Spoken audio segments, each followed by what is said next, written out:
जब Hindu code bill लिख रहे हैं तो उसमें महिलाओं के अधिकारों की बात कर रहे हैं।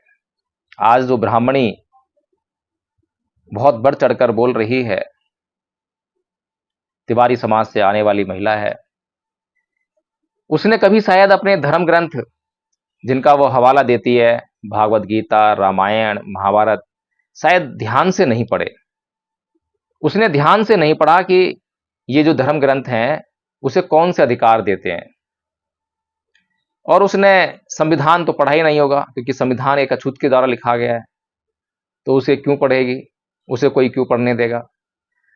अगर उसने अपने धर्म ग्रंथों का अध्ययन किया होता और संविधान का अध्ययन किया होता तो उसे मालूम पड़ गया होता कि ये जो धर्म ग्रंथ जिनकी आड़ में वो अपने आप को ब्राह्मणी कह रही है, अपने आप को तिवारी टाइटल लगाकर जो संबोधित कर रही है, वो उसको करना बंद कर देती और संविधान की पूजा करना शुरू कर देती।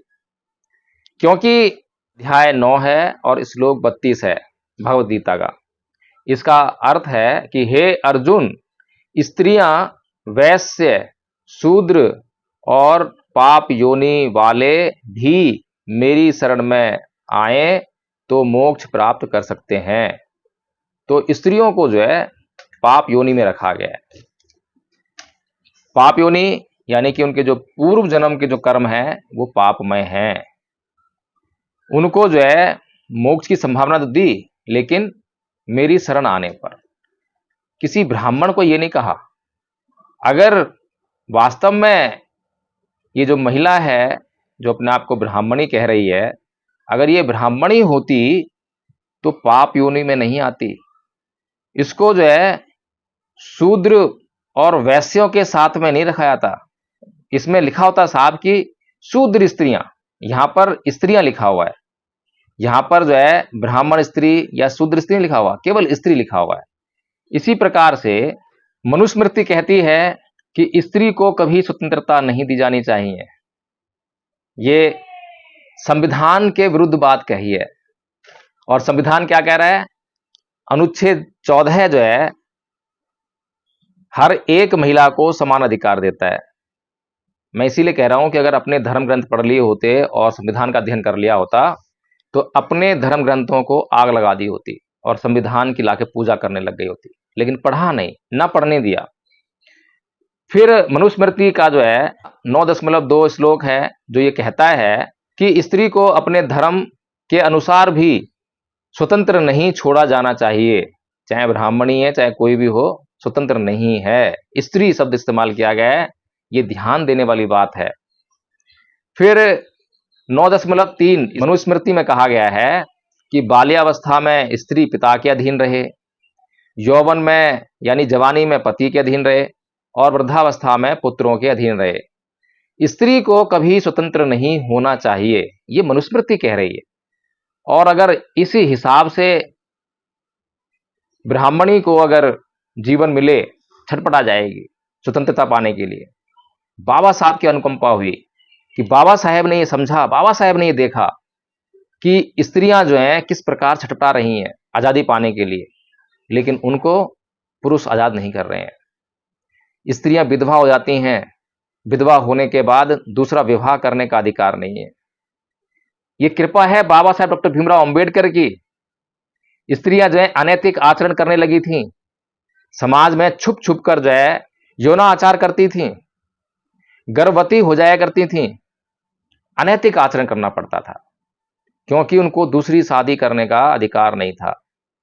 ये दूसरा विवाह करने का अधिकार परम पूज्य बाबा साहब डॉक्टर भीमराव अंबेडकर ने दिया, जिनको ये ब्राह्मणी जो है नीच कहती है, दलित कहती है, अछूत कहती है। इसके बाद मनुस्मृति 8.28 में कहती है कि दुष्ट स्त्री किसी के भी घर का नाश कर सकती है। पूरी मनुस्मृति में कहीं पर भी दुष्ट पुरुष किसी भी घर का नाश कर सकता है ये नहीं लिखा।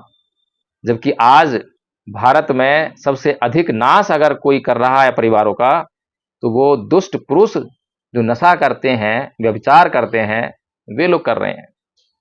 ये कैसे समझ में आए? भागवत गीता की बात कर ली, मनुस्मृति की बात कर ली और रामायण की बात करें तो रामायण में जब राम सीता को जीत लेते हैं तब सीता से क्या कहते हैं, वो कौन से अनमोल वचन हैं जिससे भारत की हिंदू कहने वाली, ब्राह्मण कहने वाली जो ये स्त्रियां हैं अपने आप को बहुत गर्व का अनुभव कराएंगी। तो राम क्या कहते हैं पढ़कर बताना पड़ेगा। अपने तिरस्कार का बदला चुकाने के लिए मनुष्य का जो कर्तव्य है वह सब मैंने अपने मान रक्षा की अभिलाषा से रावण वध करके पूर्ण किया, अपना कर्तव्य पूरा किया।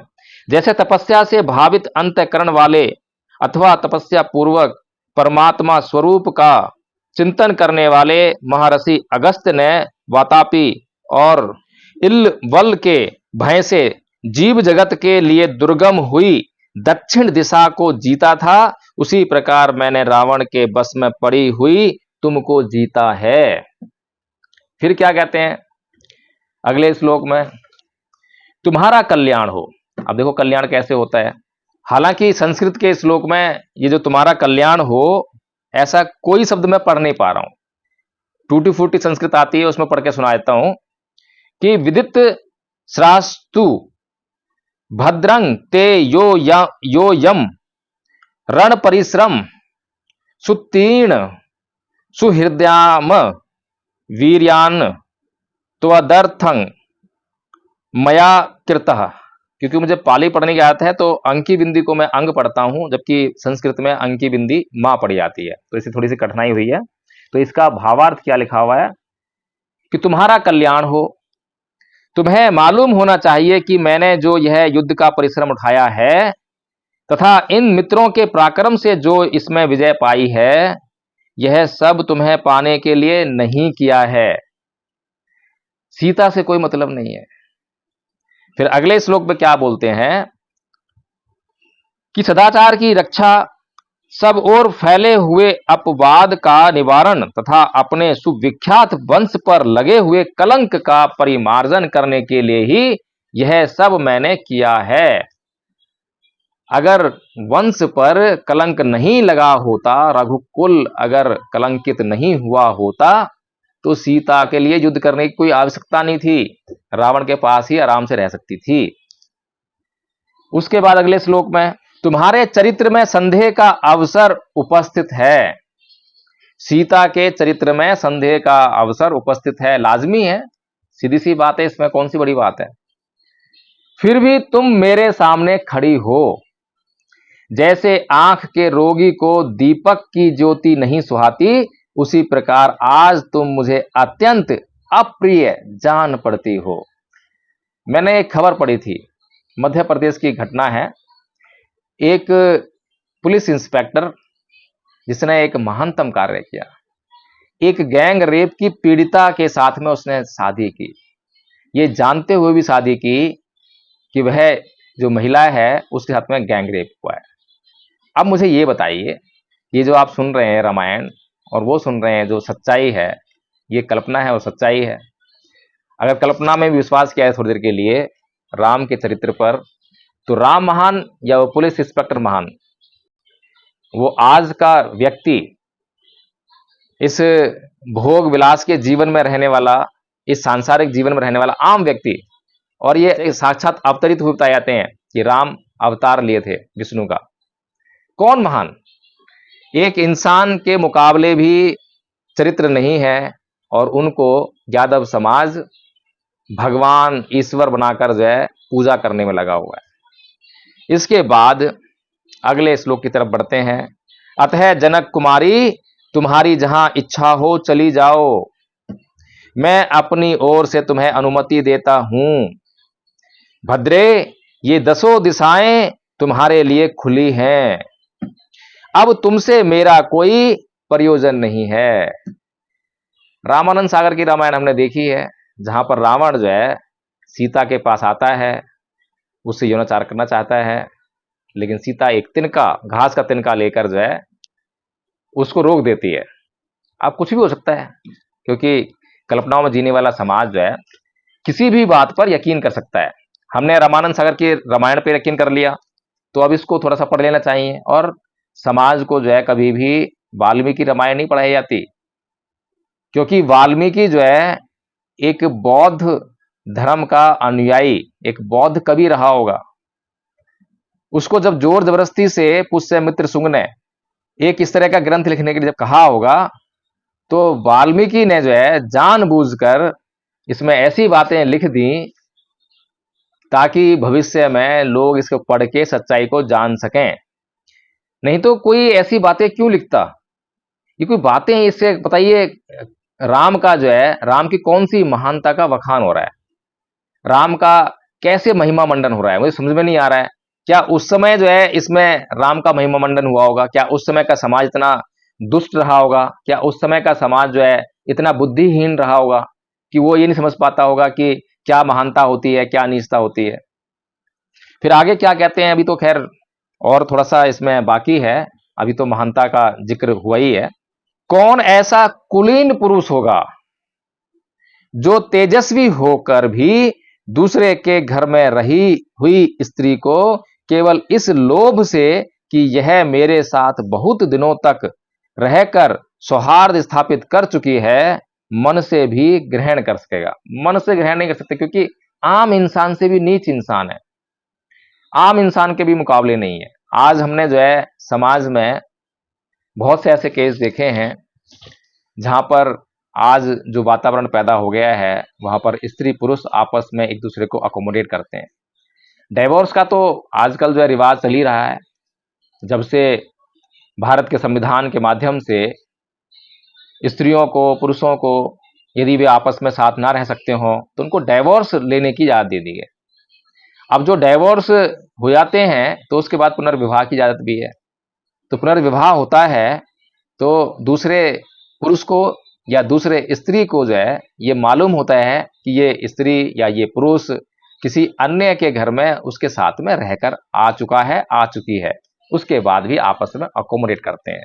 लेकिन यहाँ तो ईश्वर है, ना तो अपनी स्त्री रक्षा कर सकते हैं, ना तो वो चमत्कार कर पाए कि रावण जो है उसको छू ना पाए, और ना ही ये जान पाए कि रावण ने सीता को छुआ या नहीं छुआ, रावण ने कुछ अनाचार किया या नहीं किया। बस सीता ही दोषी है, क्योंकि ये पुरुष प्रधान समाज है। यहां पर जो है राम को कोई दोष नहीं है, राम से कोई सवाल नहीं है, राम की कोई अग्नि परीक्षा नहीं है। तो फिर क्या कहते हैं कि रावण तुम्हें अपनी गोद में उठाकर ले गया और तुम पर अपनी दूषित दृष्टि डाल चुका है। इन्हें पता लग गया कि अब कुछ हो चुका है, और ये समझ में आने वाली बात है। ये क्या कहना चाह रहे हैं राम जो यहां पर, इन्हें पता लग गया है कि सीता के साथ में अनाचार हो चुका है, और लव कुश जो है जो बाद में पैदा होते हैं वो राम की संतान नहीं है, वो राम की संतान नहीं है। क्योंकि ये साफ साफ, क्योंकि ईश्वर कह रहे हैं ना, कोई आम आदमी नहीं कह रहा, ईश्वर कह रहे हैं कि रावण तुम्हें अपनी गोद में उठाकर ले गया और तुम पर अपनी दूषित दृष्टि डाल चुका है। दूषित दृष्टि, पता नहीं कितने लोग जो हैं राह चलते कितनी महिलाओं को कितनी बुरी नजर से देखते होंगे, लेकिन किसी महिला के पति ने उनको जो है इस बात पर छोड़ा नहीं कि तुम्हें जो है दूसरे व्यक्ति ने दूसरी दृष्टि से देख लिया है। यहां पर दूषित दृष्टि का मतलब ये दृष्टि है ही नहीं, यौनाचार है, अनाचार। ऐसी दशा में अपने कुल को महान बताता हुआ मैं फिर तुम्हें कैसे ग्रहण कर सकता हूं? कैसे कर सकते हैं? बहुत सामान्य साधारण जीव हैं, कोई बुद्धि नहीं है, कोई विवेक नहीं है, कोई मर्यादा नहीं है, कोई स्त्री के लिए स्वतंत्रता नहीं है, कोई स्त्री के लिए इज्जत नहीं है। अतः जिस उद्देश्य से मैंने तुम्हें जीता था वह सिद्ध हो गया, मेरे कुल के कलंक का मार्जन हो गया। अब मेरी तुम्हारे प्रति ममता या आसक्ति नहीं है, अतः तुम जहां जाना चाहो वहां जा सकती हो। उसके बाद भद्रे, मेरा यह निश्चित विचार है, इसके अनुसार ही आज मैंने तुम्हारे सामने ये बातें कही हैं। तुम चाहो तो भरत या लक्ष्मण के संरक्षण में सुखपूर्वक रहने का विचार कर सकती हो। हद हो गई, लक्ष्मण भी शादीशुदा है, भरत भी शादीशुदा है, एक स्त्री है, दूसरी स्त्री रखने का तो रिवाज है, क्योंकि दशरथ जी के 4 रानियां थीं तो रिवाज है, इसीलिए एक स्त्री और। अब वो स्त्री पत्नी के रूप में रहेगी या उसको क्या नाम दिया जाएगा ये तो अब राम ही बता सकते हैं, पता नहीं यहां पर जो है जिक्र क्यों नहीं किया गया है कि किस तरह रहेगी। सीते तुम्हारी इच्छा हो तो तुम शत्रुघ्न, वो भी शादीशुदा है, वानर राज सुग्रीव, बंदर के साथ भी रह सकती हो, अथवा राक्षस राज विभीषण, कोई अब धर्म कर्म नहीं है, कोई जातिवाद नहीं है, कोई जात पात नहीं है, सब जात खत्म हो गई। राक्षसात भी रह सकती हो। जहां तुम्हें सुख मिले वहां अपना मन लगाओ। और अगर सीता ये कह दे कि मेरा मन जो है राम जी आपके साथ लगेगा, तब क्या करेंगे? सोच विचार नहीं है, बुद्धिहीन। मैंने जो पहला ही जो पद कहा था कि याव जीवम पिचे बालो पंडितंग पैरूपासति नासो धम्मंग विजानति, दब्बी सुप्रसंग था कि मूर्ख व्यक्ति जो है चाहे पूरा जीवन भर बुद्धिमान व्यक्ति की शरण में रहे, उसके साथ रहे, लेकिन बुद्धिमानी नहीं आती। क्या बोल रहे हैं, कुछ सोच समझ ही नहीं रहे हैं।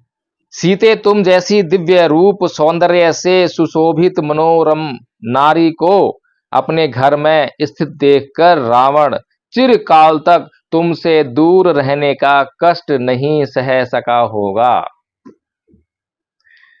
ठीक है, जो सदा प्रिय वचन सुनने के ही योग्य थी, वे माननी सीता चिरकाल के बाद मिले हुए प्रियतम के मुख से ऐसी अप्रिय बात सुनकर उस समय हाथों की सूंड से आहत हुई लता के समान आंसू बहाने और रोने लगी।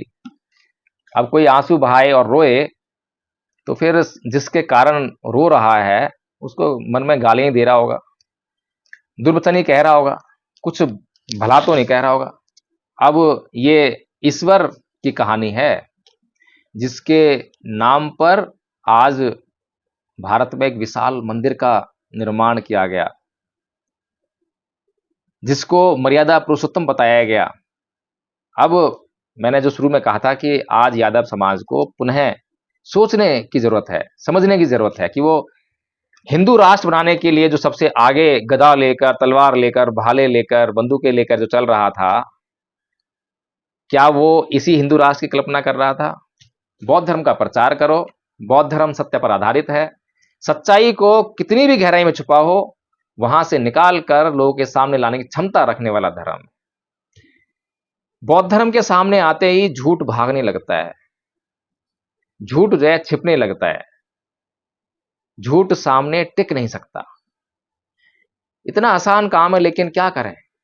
राग और द्वेष और हिंसा के मरीज लोग यही भाषा समझते हैं, राग से रंजित हैं, द्वेष से रंजित हैं, घृणा करते हैं, द्वेष करते हैं, हिंसा करते हैं, इसी में मजा आता है उनको। बौद्ध भी कम दोषी नहीं है। जब मैं यादवों से जब बहस करता हूं, तर्क करता हूं, वे लोग मुझे उल्टा सीधा कहते हैं, धमकियां देते हैं, तो वे सोचते होंगे कि ये जो है बौद्ध धर्म की बातें करता है तो बौद्धों का समर्थन करता होगा। नहीं, मैं कभी भी गलत बातों का समर्थन नहीं करता। मैं हमेशा सही बात कहता हूं, सही लोगों की बात करता हूं और जो सही है उसके समर्थन करता हूं। तो फिर अब यादव समाज को आज आदरणीय ब्राह्मणी जी चैलेंज कर रही हैं और वो कह रही हैं कि यादवों की गर्दन काट देनी चाहिए, यादव स्त्रियों को नंगा करके चौराहे पर घुमाना चाहिए।